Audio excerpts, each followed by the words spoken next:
اپنی مرضی کو، اپنی خواہشات کو، اپنے آپ کو قرآن اور سنت میں ضم کر دیا۔ وہ اللہ کہتا ہے بہی سیدخلہم فی رحمت منہم وفضل، تو اللہ تعالیٰ کہتا ہے میں ان کو داخل کروں گا اپنی رحمتوں بھی، بلکہ رحمتوں سے بڑھ کر اپنے فضل میں، یہدیہم الیہم صراط المستقیم، اور ان کو صراط المستقیم کا راستہ دکھاؤں گا۔ اب ہمیں سمجھنا ہے کہ جب تک اللہ تعالیٰ میں سے ایمان کا تقاضا کر رہا ہے کہ میں قرآن و سنت کے مطابق زندگی گزاروں، اور قرآن کو میں مضبوطی سے، اب اللہ کہتا ہے نا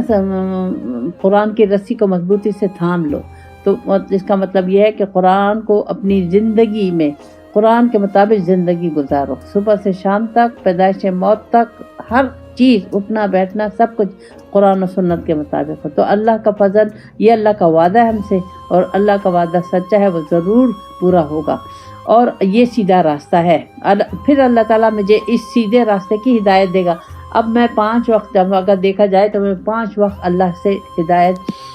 صراط المستقیم کی ہر نماز میں دعا مانگتی ہوں، اللہ سے مانگتی ہوں، لیکن مجھے سمجھ میں نہیں آ رہا۔ صراط